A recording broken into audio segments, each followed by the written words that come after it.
i kanë bërë shtetit dhe kishës ortodokse shqiptare duke i grabitur 224.000 metër katror tokë nga më të çmuarat. Historiku i Edi Rams,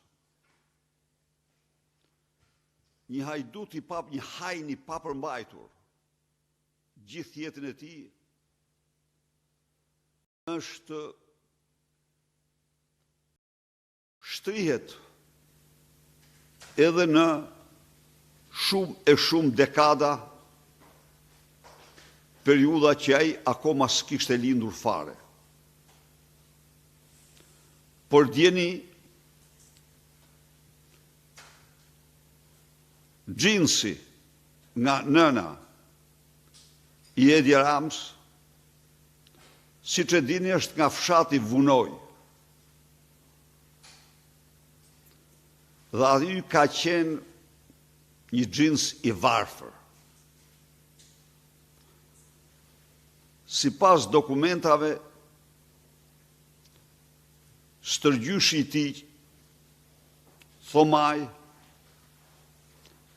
ka patur si gjë të gjallë 3-4 dhidhe dhe 1 apo 2 derra.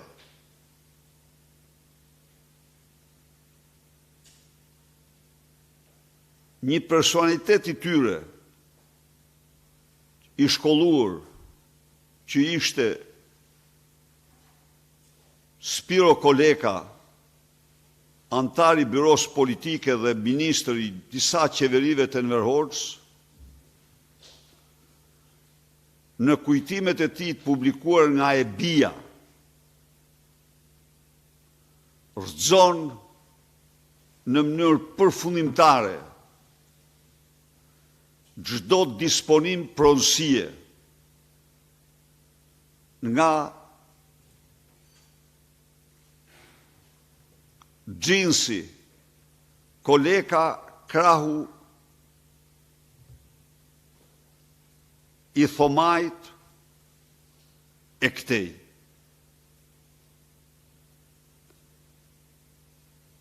Teritoret ku pretendohet janë mirëfilltas teritore publike ose teritore të kishës. Ky është vërsulur si një hajn i papërmbajtur pronave të kishës.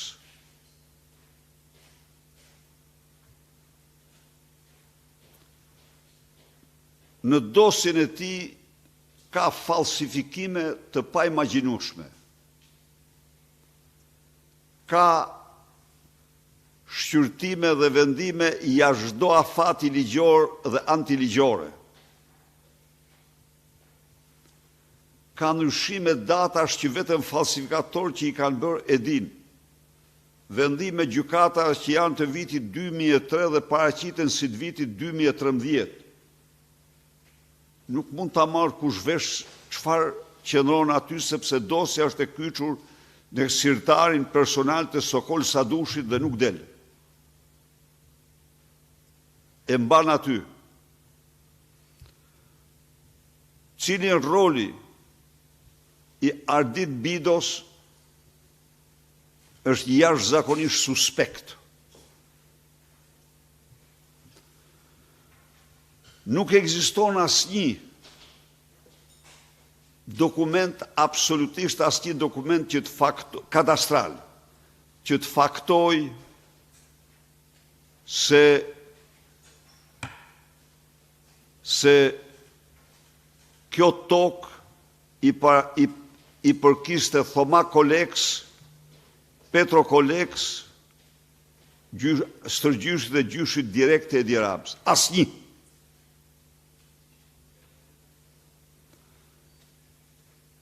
Ka një dëshmi të periudhës që aty luftoi, se ju duhet ta dini që Vunoj ka qenë plasdarm, shesh luftime shumë të egra midis ushtrisë greke dhe ushtrisë italiane, pushtuese italiane. E çuditshme është se si në atë periudhë, pikërisht në kulmin e luftës, bidu a gjën një dëshmi pronësie, e cila nuk përbën asnjë lloj kategorie ligjore.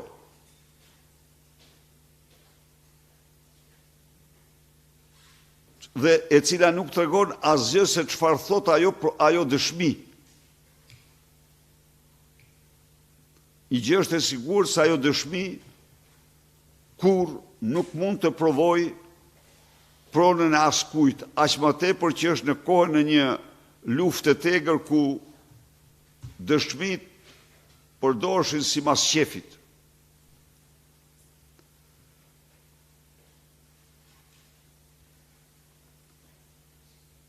Njeriu më i shkollur i tyre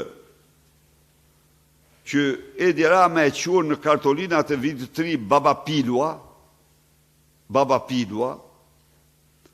në memorjet e tij të publikuar nga vajza, dëshmon se ajo ishte një familje varfër. E kuptoni ju? Një familje varfër me 24 hektar tokë nuk ekziston kund në botë. Të kesh 24 hektar tokë në breg ku i gjelbron me ulli, me konkuat, me limon, me portokaj, si ato, ishe zingjin dhe kalur zingjinit. Pa ato nuk kishin tokë. Ndaj dhe Pilua dëshmon se nuk kemi tokë. Nuk ka asnjë dokument që reforma agrare e cila prekte çdo të pronë mbi 5 hektar të ketë bërë ndërhyrjen më të vogël për të marrë një copë tokë nga familja Koleka, gjinsi i Edi Ramës, krau i Edi Ramës. Pra, investigimet që ka bërë gazetari investigativ zoti Armand Maho ndriçojnë në mënyrë të plotë dhe përfundimtare gjithë falsitetin dhe mekanizmat që u përdoren për të plaçkitur një pronë publike apo të kishës, e cila nuk është kurrë e vërtet që thotë se shtrihet atje lart male, e keni parasysh ato lara thot atje sipër, po shtrihet ndër manastirin e Skutaris, një nga tokat më të bukura aty, dhe shtrihet në njërin nga 20 kanjonet më magjepse të planetit, që është kanjoni i Gjipes, i vlerësuar nga studiosit ndërkombëtar për vlerat e tij. Unë e përgëzoj edhe falenderoj shumë zotin Maho për këtë investigim që ka bërë, natyrisht siç e dini vetë ju, mburoja e tij është skapi i partisë dhe sa dushi i partisë, që nuk nxjerr dosjen për të pa të gjithë dhënëmtarinë dhe falsifikimet që ka bërë familja e afërt me Ramën, bashkë me nusht, ata nusht kanë qenë dhe më të varfër se këta. E keni parasysh ju ato varfrinë e tyre? Ndërkohë, në tokat e grabitura, në tokat e plaçkitura aty, pa leje fare janë ndërtuar fshatra turistik nga Vilma Nushi, e cila është shtithuash. Ma mirë, ta lam ashtu siç është, të jap fjalën tani gazetarit për investigimet dhe ju lutem, unë e kuptoj që mediat e mëdha do ta censurojnë, sepse po më censurojnë çdo ditë programin. Ne flasim këtu para jush për programin, 4 mediat e mëdha në garë se si të censurojnë më shumë. Dhe japin gjithë ditën zhapit, hardhucët, ato thithlopat, bretkocat, që përdoraj nga mjesindar. Urdhoni. Faleminderit, doktor. Besoj e mbani mend pak a shumë që në 5 gusht të këtij viti zoti Rama doli me një status gjatë ku fliste për tualetet mediatike shqiptaro-greke, etj, qarqet ekstremiste greke, për çështjen e pronave të vunojit. Por tash marrin disa gjëra, domethënë për mendimin tim ose shkelur ligji me dashje, do institucionet nuk kanë funksionuar, ose të gjithë institucionet e qarkut të Lorës kanë vepruar pak a shumë si një organizat kriminale. Dhe Edi Rama është i përfshirë direkt në mbrojtjen e kësaj. Në 5 gusht, pikërisht ke ky status, me titull Historia e një prone të parë nga 2 botë ndryshme, unë se di çfarë bote është Edi Rama, po paktën siç e shohin dokumentat, thotë që Edrin Kolega thotë paraqet kërkesë në Agjencinë e Trajtimit të Pronave në datë 6/5/2016. Në qoftë se do ishte kjo, do ishte Edrin Kolega do ishte krejt brenda ligjit. Në paraqitjen e kërkesës tip. Sepse në 27 për trajtimin e kërkesave thot shprehimisht. Pas hyrjes në fuqi të këtij ligji, subjekteve të interesuara u caktohet një afat prekluziv, pra të pandryshueshëm, prej 90 ditësh për aplikimin në lidhje me njohjen e pronësisë. Ky afat nuk mund të zgjatet dhe as të rivendoset në afat nga gjykata apo ndonjë organ tjetër administrativ. Duke pasur parasysh 90 ditë që i ligjit skadonte në 24 maj të vitit 2016, në qoftë se do ishte data e thënë nga Edi Rama, 6 maj 2016, atëherë do ishte brenda ligjit. Por, çfarë thot vendimi i zbardhur i gjykatës? Dhe pikërisht në një pjesë saj. Jo, më falni. Pranimi i dokumentit. Po. Pa ditë si thot Edrin Kolega, në datë 1/3/2017, ka paraqitur kërkesë për njohjen, kthimin apo kompensimin e pronës tokë kullot dhe pyll me sipërfaqe prej 22/4 hektar të ndodhur në fshatin Vuno, bashkia Himar Vlorë. Pronë, të cilën e ka trashëguar nga gjyshi. Pra, nga data 24 maj 2016 deri me datë 1 mars 2017 janë mos gaboj 9 muaj.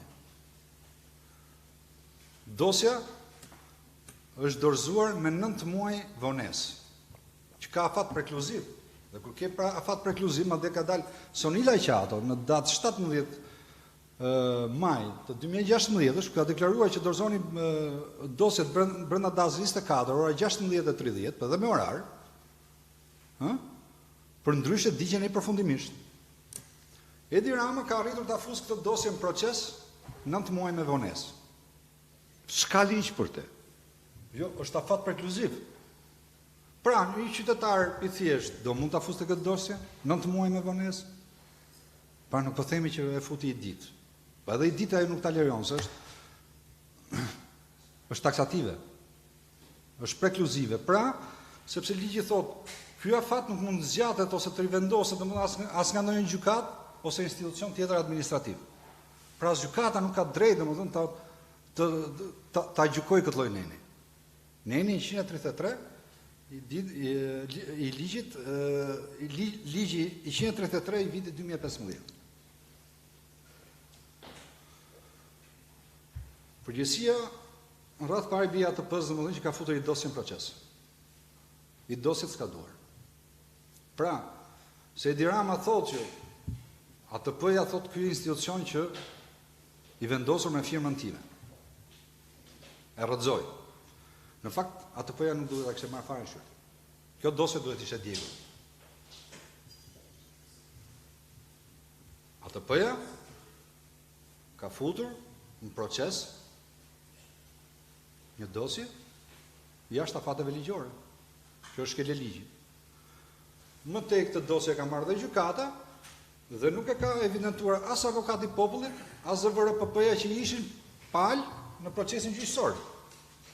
Janë marrë, domethënë, i takon apo si takon. Si gjithë çështjet e tjera. Pra një dosje 9 muaj me vonesë. Provoni, çoni jashtë afatit, jo 9 muaj, po 9 orë me vonesë i dosjet caktuar. Kur ka afat, sidomos kur ka afat prekluziv, s'ka institucion që ta pranon. Pra gjykata, qoftë ATP-ja, qoftë gjykata, nuk duhet ta merrnin fare në shqyrtim të dosje. E para ATP-ja, e dytë gjykata. Pse?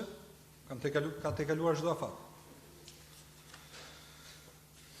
Por ajo çka bën më skandaloze këtë histori është fakti se dokumentat ligjor jo vetëm janë dërguar jashtë çdo afati, por kanë dhe mangësi të theksuar. Për shembull, marrim pikën 4 të zbardhjes vendimit të gjykatës. Thotë që kërkesa e paraqitur nga paditësi ka qenë konform ligjit, e shoqëruar me dokumentacionin e dur ligjor të kërkesës, i ka bashkangjitur në të gjithë dokumentin sipas të VKM, një vendim thot të datës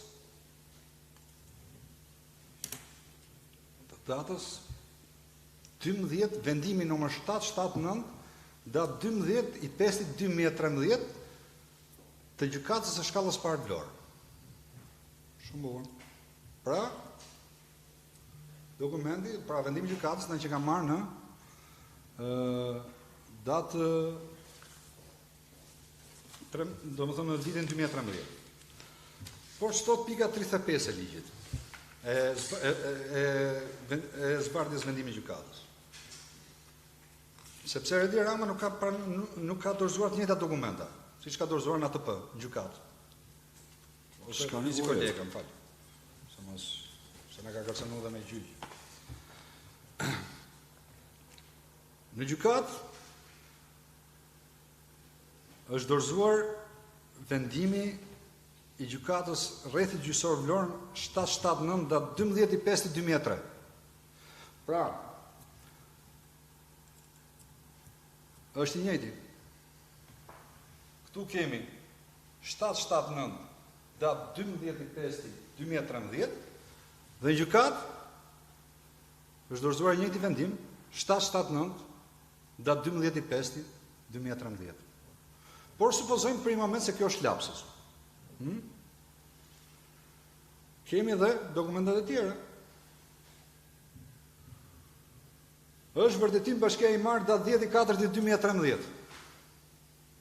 10/4/2013, fiksoni pak këtu. Kemi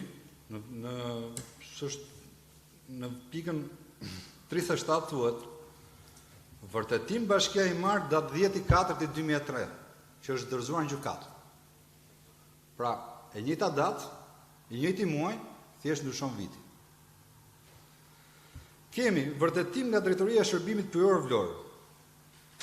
Datë 22/4/2013. Vërtetim i dorëzuar në gjykatë, to janë dorëzuar në ATP këto 2013-ës. Vërtetim Drejtoria e Shërbimit Pyjor Vlorë datë 22/4/2003. Pasërisht e njëjta datë, i njëjti muaj, thjesht ndryshon viti. Nga 2003 është bërë 2013. Vendimi Bashkia i marrë numër 11, kjo është me numër protokolli, ja. Vendim Bashkisë i marrë numër 11 datë 31/1/2013. Unë gjykatë thotë vendim Bashkia i marrë numër 11 datë 31/1/2003. Të gjitha këto vendimet Bashkisë i marrë janë marrë ku ka qenë Viktor Mato. 2013 ka qenë Jorgo Gore. Po më e bukur është kjo. Kthim përgjigje thotë i Këshillit të Qarkut Vlorë. Këtu kemi një datë 24/4/2014. Ndryshim nga tjera, domethënë që ishte vënë një shparë, këtu janë ndruar të dyja shifrat. Kthim përgjigje thotë datë 24/4/2003 i Këshillit të Qarkut Vlorë që është dorëzuar në gjykatë. Pra këtu është 24/4 2014. Pse është ndryshuar kjo, do thonë? Sepse deri në 2014 kryetari i Këshillit të Qartë ka qenë ndjerë Anesti dhe Mojardi, i cili, si me sa duket, s'ka pranuar të firmos një dokument falsifikuar. Dhe kjo është bërë nga 2003 në 2014. Pra, e njëjta ditë, e njëjta datë, po s'është në 2003 ose 2013, është 2014. Pra, si duket tu do kënë hasë në i rezistencë për mos marrjen e këtyre dokumentave. Dhe këtu prap ndit përgjegjësia e ATP-s. Sepse në aplikim thuhet domethënë që ata që paraqesin dhëna të rreme duhet përballen me ndjekje penale në aplikimin që ka dorëzuar në ATP. Kjo gjë nuk ka ndodhur, sepse çdo institucion që konstaton në shkelje ligji është i detyruar të raportojë atë në organet përkatëse. Këtu kemi dy, sidomos kjo, edhe ky vendim i gjykatës, unë se kuptoj këtë. Falsifikosh dhe vendimin e gjykatës për shkruar në ATP. Kjo është super skandaloz. Ndoshta këta kanë qenë në 2017, atëherë kur ishin në kulmin e tyre dhe s'kan pyetur as për ligj as për gjë.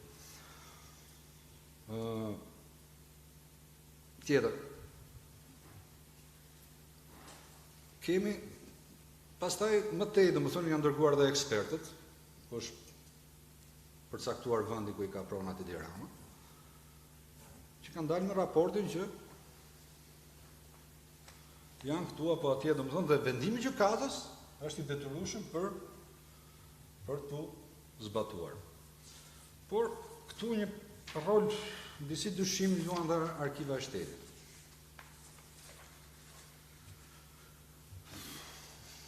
Kemi një sekond.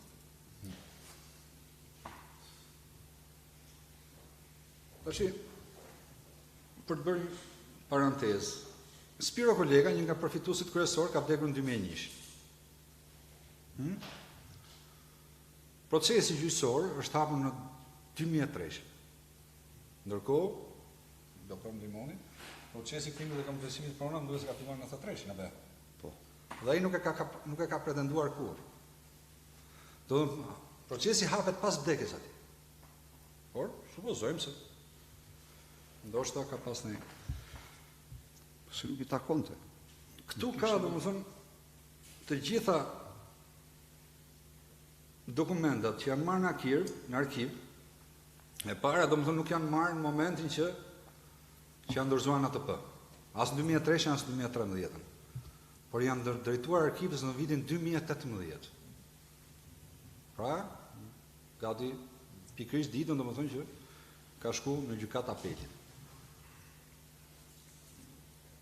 Afër mendsh, gjithë secili pyet për i vendim, domethënë, që e ke marrë në 2003 ti, pse duhet presësh 15 vjet me gjetë dokumentat arkivore.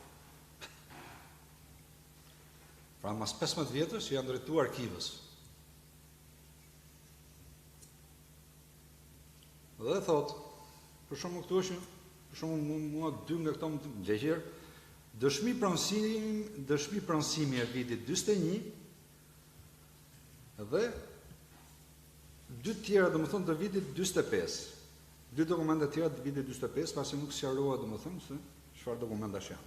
Nga i cili thot rezulton se Spiro dhe Petra Kolega ka qenë bashkëpunar të një pasurie për 22.4 hektar, pyll dhe kullot të ndodhur në fshatin Minov, Vlorë, pasuri kjo është prodhuar nga shteti.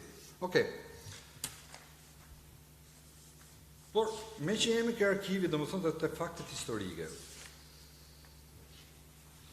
Kjo dëshmia pronësisë, unë di domethënë që nuk ka pas ndonjëherë dëshmi pronësie. Kam dikur u quheshin tapi, u quheshin vërtetim zotënimi, dëshmi pronësie, kam dëgjuar dëshmi penaliteti, dëshmi trashëgimie, po jo dëshmi pronësie. Nga ana tjetër bie në sy fakti që gjithë dokumentat janë mas vitit 34. Dhe siç e tha doktori, në vitin 41 pikërisht aty ku ka marrë tokën e Dirama. 13.8 hektarë në zonën e Skutarajit, zhvillohej lufta më e ashpër italo-greke. Pra zona e Skutarajit është kjo zona këtu, sipas hartave të vjetra.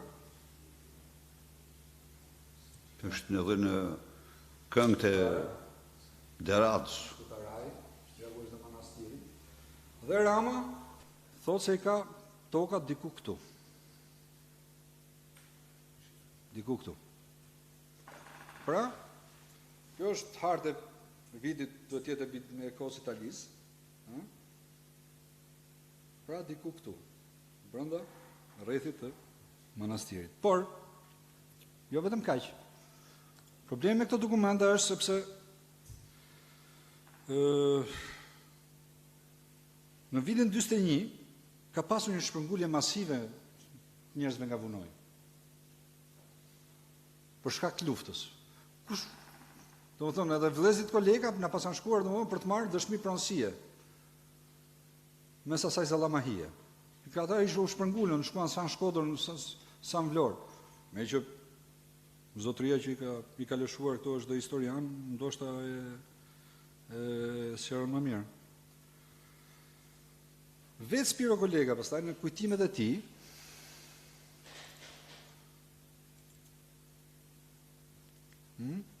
shpërngulja e popullsisë së fshatit vunon nga ushtria italiane në janar 41-shit, shpëtimi i saj nga internimi. Ja. Thot që Spiro dhe Petra kolega nuk kanë qenë në vuno të paktën që nga viti 1924. Nuk kanë hyrë nga punoj. Të gjithë. Jati i tyre, si shepon dhe vetë ky, kur thot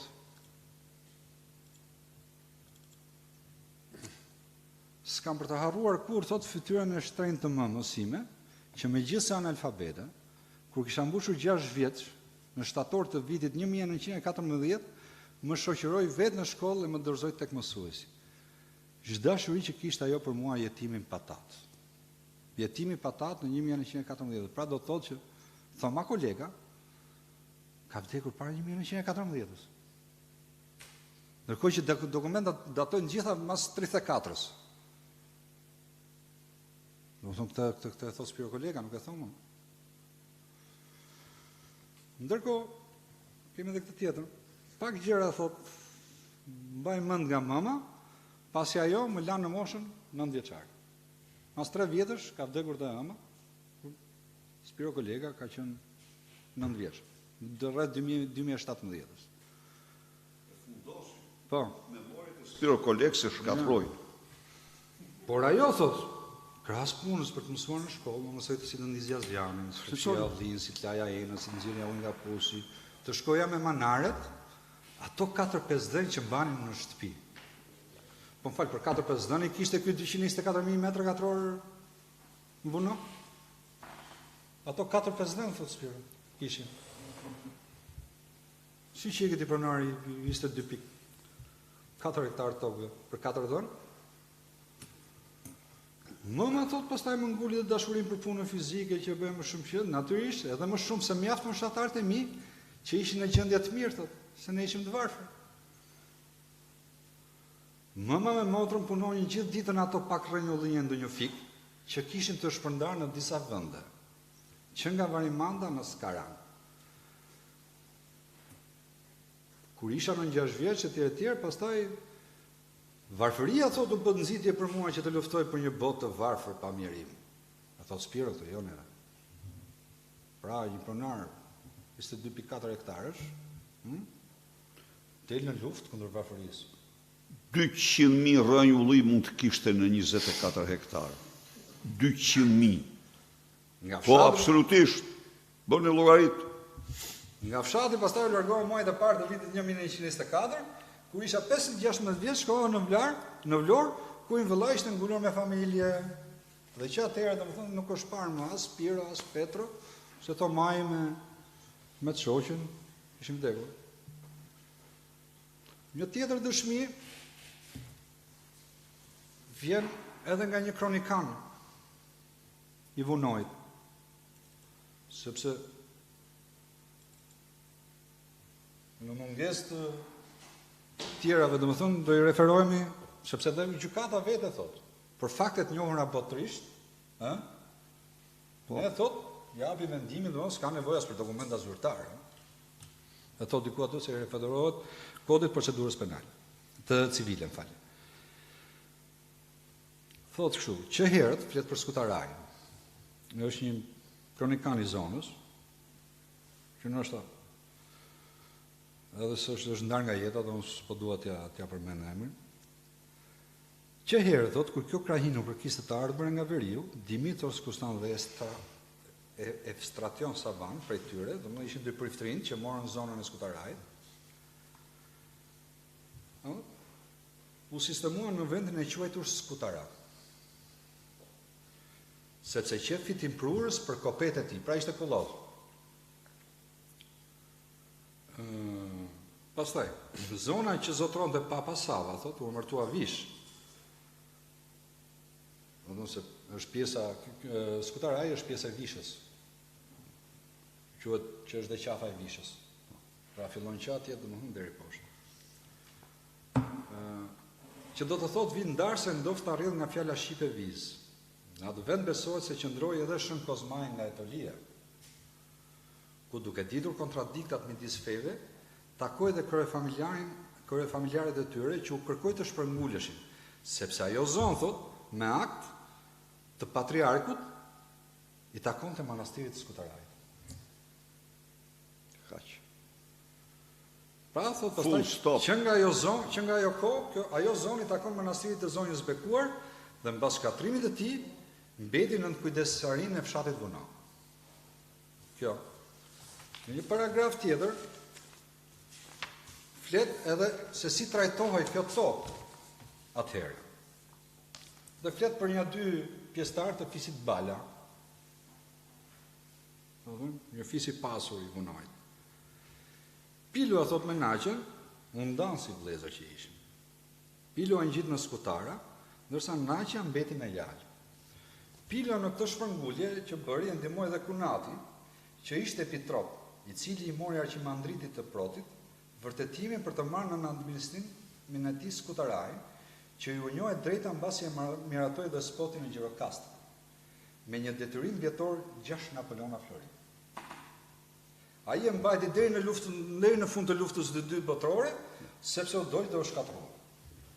Pra, deri në fund të luftës së dytë botërore, e pas mbajtur Pilo Bala.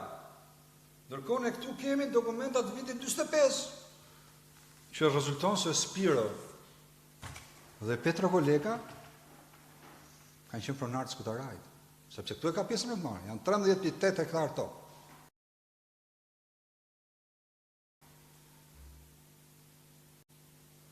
Më mrapa është I bëhet fjalë për pjesën e hotelit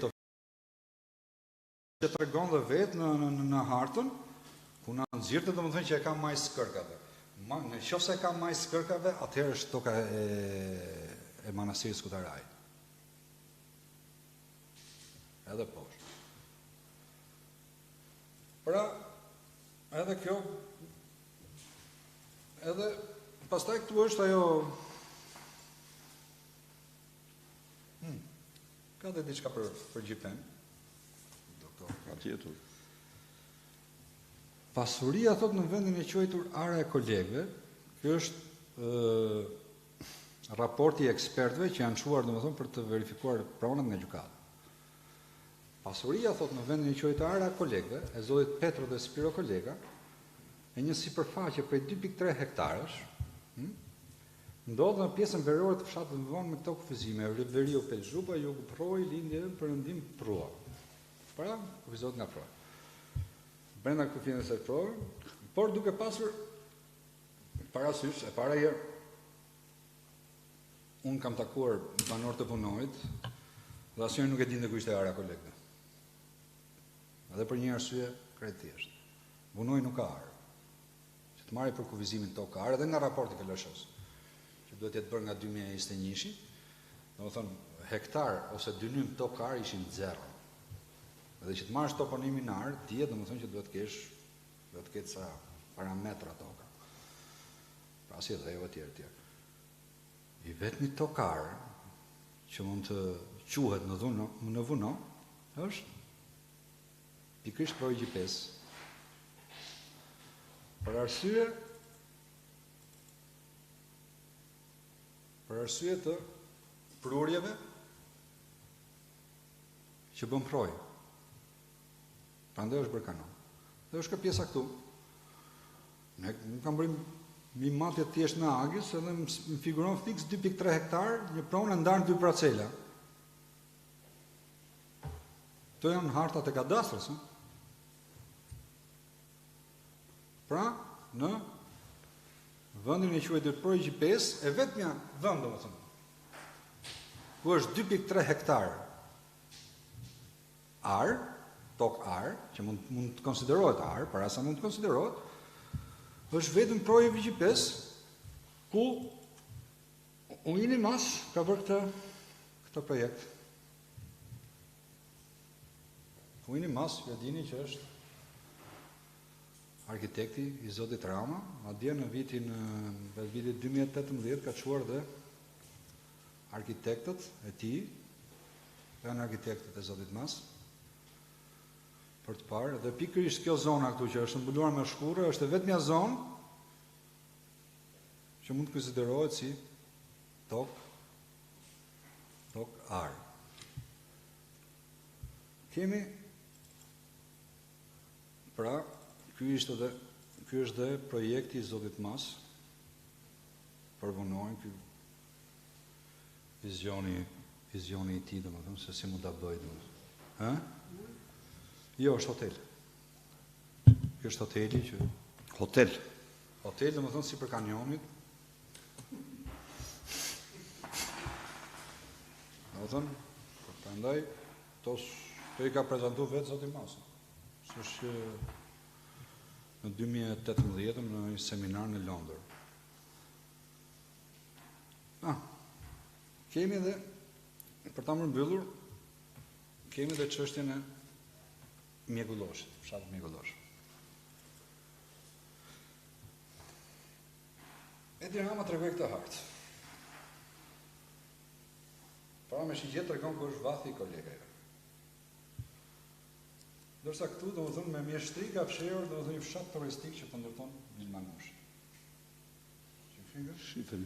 Ky vila, hoteli anë restorant, është publikimi i atij. Pra na jep domethënë që vathi i kolegave na që nga majnë malit e tjerë. Por le të referojmë edhe herë vendimit gjykatës ose hartës së ekspertëve. Harta e ekspertëve thotë domethënë që vendi në Mjekullosh është në veri të fshatit Vuno.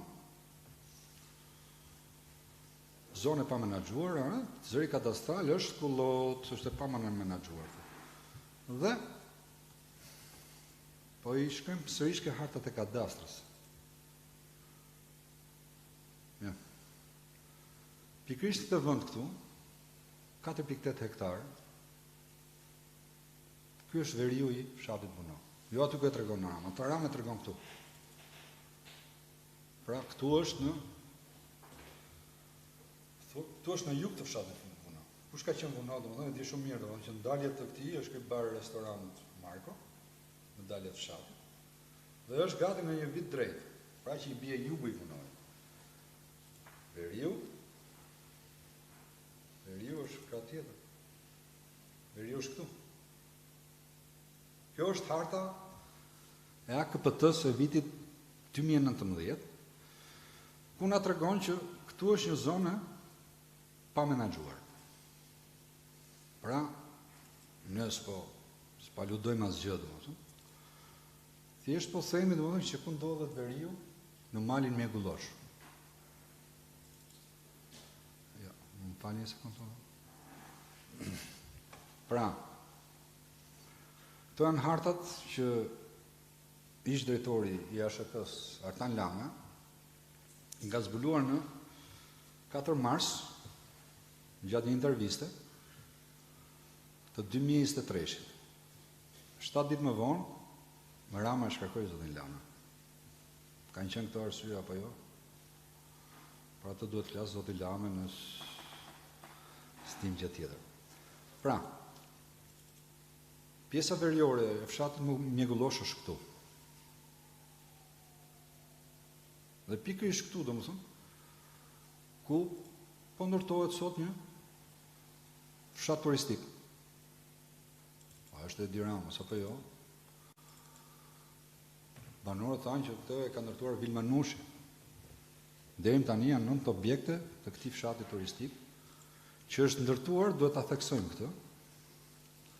Ja, fali se kam. Ja, është këtu fshat. Është këtu pjesa veriore e fshatit punon. Pikërisht ku janë dhe vilat e zonjës Nushi. Kadastra, sipas zotit Lame, pjesa rrethuar me të kuqe, ka përfunduar regjistrimin. Si shta në 2023, që nuk e di që është bërë. Do thonë që do thotë që edhe këto vile janë regjistruar. Edhe, por problemi është që ky fshat turistik këtu, këto janë vilat, ja, ndërtuar. Disa për ty edhe janë shitur, pas informacioneve tona. Ky fshat turistik është në zonë pa menaxhuar urbane. Është? Ja ku është. Kjo është harta e AKPT-s. Është natyrë, natyrore. Pra, nuk ka këtë pjesën që është këtu, domethënë, urbane. Siç është kjo poshtë. Kjo është pjesë menaxhuare urbane. Kjo është pjesë natyrore. Ka qenë nga 2019 paktën që aty ndërtohet vazhdimisht, dhe asnjë s'ka shkuar ti thotë, domethënë. Jo, po është Rama me Vilmen. Është Rama me Vilmen. Tash është, nuk e di ku të shkëtojmë. Po policia deri tani domethënë askush se ka ndaluar. Pikërisht për këtë them. Ndërkohë që fshati turistik, ndërkohë që ky gjithë vunojnë, e ka shpallur monument kulture. Pa u dhënë dhe tapit, ata nuk guxojnë të vënë një tull atje. Siç do të thoshte i plak një 90 vjeç. Që nuk e dinte as ku ishte ara ekologëve, as ku ishte një vend tjetër, bishti i vishës së vogël, se kishte dëgjuar kurrë. Pra, janë toponime që shilot me pak me historinë, me që ishim nga historia. Këtu është foto e zotit Spiro Koleka dhe Gogo Nushit. Deri tani, domethënë, vetëm këta janë trajtuar me kaq me sipërfaqe të mëdha toke. Mbuno. Pra, këta pasan që në belirë të bënojët.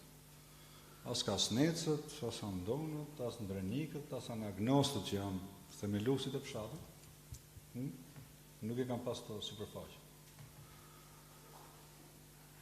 Për tjerët pastaj, ja, këtu është dhe monastiri Skutarajt, për cilin folim çfarë, që e ka lënë dhe tronuar dhe nuk e ka shpallur monument kulture. Jo, gjithsesi është nga monastirët më të vjetër të Banojit. Do thënë, e ka lënë në degradim e sipër. Pastaj, kjo ishte pak a shumë domethënë, edhe për sa i përket nushve, me që doktori foli dhe çfarë. Ky është një libër që Enver Hoxha e ka nxjerrë vitin 83 mos gaboj. Që fliste domethënë për vëllezërit Kozma dhe Gogo Nushi. Ata domethënë nga varfëria ekstreme na pas kanë lënë vunojnë, kishin ardhur në Tiranë, jetonin tuke drejtoria policisë, aty ka qenë periferi, anës Lanës, kishin ngritur dhe i barrake, dhe tërë ditë punonin si hamej. Ndërkohë tash dalin dhe pronar të mëdhenj, vono. Kështu se kjo është histori, pastaj ta sërin zotët që janë më në brendësi kësaj pune. Paka shumë kjo ishte dhunë, ka dhe tjera, domethënë janë dytësore. Tani duhet ta falënderoj zotin Maho për investigimin të thelluar të kryeaferës së vjedhjes së tokave publike dhe të kish direkt nga Edi Rama dhe familjarët e tij. Direkt. Zoti Maho, siç e shihni, ka gjetur prova të pakundërshtueshme. Të pakundërshtueshme. Se Edi Rama ka lidhje me atë pronë aq sa mund të ketë Tazam Tërmet Peçi. Se merë në mendje emri i tij. Aq sa mund të ketë marrimi tjetër të tyre, eksponent të tyre. Asnjë lidhje nuk del këtu. Asnjë gjë nuk faktohet. Faktohet një vjedhje të mërshme mirëfillt. E toks nga njeriu që thot se s'është e imja, po është e mamas. Keni gjuhë njeri ju këte që në kod civil, edhe sikur mamaja ta shkruaj që s'është e ti, e drejta civile i njifet ati si trashëgimi. Dhe ka 6 vite që manë në sirtar sa dush i partis, vetëm e vetëm sa ajo është e mbushur me falsitete që rrëzojnë tërësisht grabitin e 224.000 tokë troje turistike. Fanoj shumë Armandon për gjithë të dokumentacion ku faktohet se kush është pronari real, faktohet shumë qartë zinxhiri i falsifikimeve të datave, të dokumentave tjere me radhë, vetëm për të plaçkitur atë pronë, dhe mos harroni del qartë sepse Fredi Beleri, i cili e dinte që toka është e kishës, e toka tjetër s'kishtë lidhje me kolekt, aq sa kishte lidhje thashtë njërë me atë tjetrin, pra pse shkoj, pse u arrestua dhe bëri 1 vit e gjysmë në burg Fredi Beleri, vetëm për të plaçkitur atë tokë. Pyetje tani, dhe ju lutem edhe këto dokumenta të gjitha do t'ja u dërgoj medjave që t'i kenë në përdorim, megjithse censura ndaj tyre do t'jetë e fortë shumë. Zoti Berisha, kam një pyetje. Përveç medias, këto dokumente që janë publikuar ditën e sotme do dërgohen në SPAK për të bërë një kallëzim nga ana e Partisë Demokratike? Faleminderit. Nuk kam një përgjigje për momentin, mbasi siç e shef ti, çdo çështje që ka të bëjë me Edi Ramën nga skapi i partisë hidhet në kosh. Po u jap dy gjëra të fundit, që janë të pabesueshme. Dosje 184, dosje mirëfilltas e Dumanit, e mirëfill me ligj.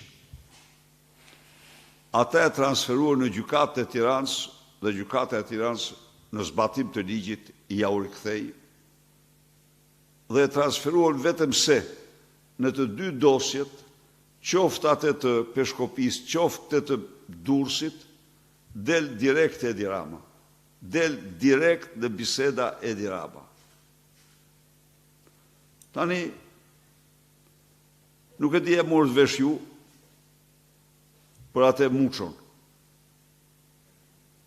Një nga aktet madhore, realisht, të kërcënimit të sigurisë kombëtare, ishte eksporti i të dhënave të sistemit TIMS në drejtime absolutisht armiqësore. Se unë armiq quj banditët, vrasit, kriminalët për një shoqëri atë në armiq që e kërcënojnë. Imagjinoni në shkeljen më të rëndë që është vërtetuar në 32 vjet të sigurisë kombëtare, Skapi e merr dhe e delegon në gjykatën e Tiranës. Pse thoni ju? Për shkakun e vetëm se ai operacion është kryer me urdhër të Edi Ramës dhe Taulant Ballës. Fare e njohur kjo. Ky personi është një kamikazi i Edi Ramës. Se ky ka kryer një operacion të tmerrshëm, të pajmë, të dhënat më të fshehta që mund të kemi ne. Dhe policia për sigurinë. Dhe ky person dërgohet tek gjykata e Tiranës vetëm se po të marrë në SPAK do thirrej Taulant Balla, se ka qenë ministër. Taulant Balla sa mori detyrën te kreu. E keni parasysh, kishte një javë, 10 ditë, do tha s'ka ndodhur gjë, tha po. Jo, tha s'ka ndodhur gjë zakonshme, tha. Edi Rama e kishte emëruar këtë, Edi Rama shumë i lidhur me këtë. Pra, ta dërgojmë në skap në këtë, është një lloj si ta hedhim në një kosh të plerave. Por në këtë do e dërgojmë në të gjitha institucionet ndërkombëtare. Në të gjithë botën, të gjitha mediave, kudo. Natyrisht, nuk është vendim përfundimtar për dërguar ose mos e dërguar, por Zoti Berisha Andon Kello nga ABC News, pyetja ime e parë është, zyrtarët amerikanë të Obdat janë rikthyer pranë prokurorisë së posaçme antikorrupsion pas pezullimit të fondeve prej 2 muajsh nga administrata e Donald Trump. A është ky një mesazh mbështetës për SPAK nga administrata Trump? Unë nuk mund të pohoj këtë. Unë mund të pohoj këtë si një përpjekje për të luftuar korrupsionin. Por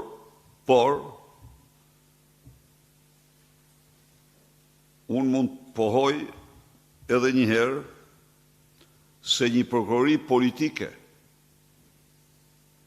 nuk legjitimohet kur në një vend. Dhe besoj se skapi kështu siç është, ka fakturë shqiptarëve dhe botës, se është një krah i armatosur politik me i drejtësisë i Edi Ramës. Me qenë se e shtron këtë çështje, theksova dhe sot, po e theksoj dhe këtu.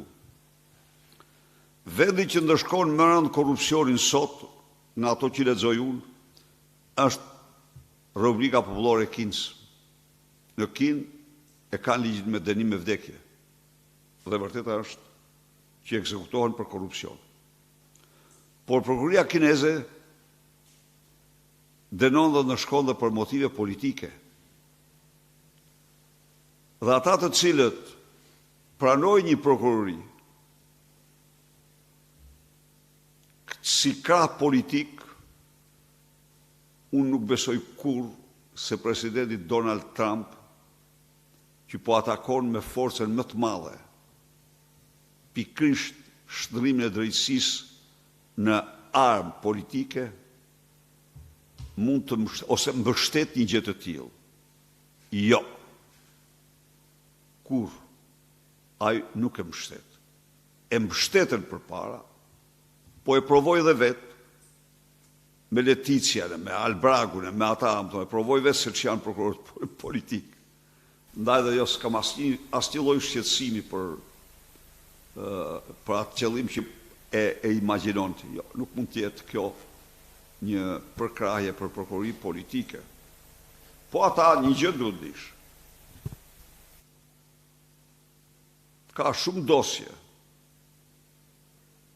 për qeveritarët të cilat lidhen në një mënyrë ose një tjetër.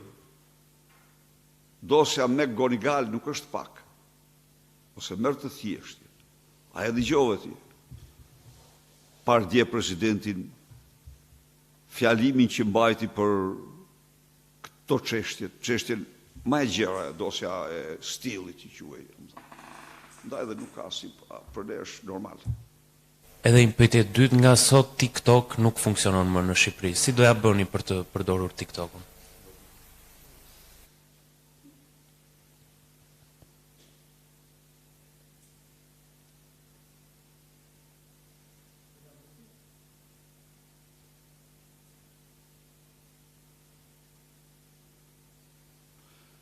Kjo imja është në rregull,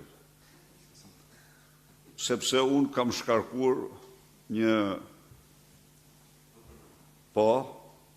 dhe aje përmbush funksionin. Por kjo do të hyjë në histori si një ditë e zezë e censurës,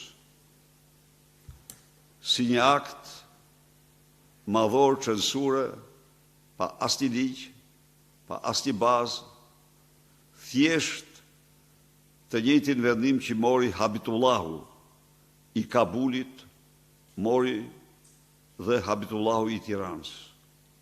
Në traditën e tij atrore, njeriu që ka patur për baba një xhelat të fjalës së lirë, ka firmosur varjen litar Tavzinels në 10 gusht të vitit 1988.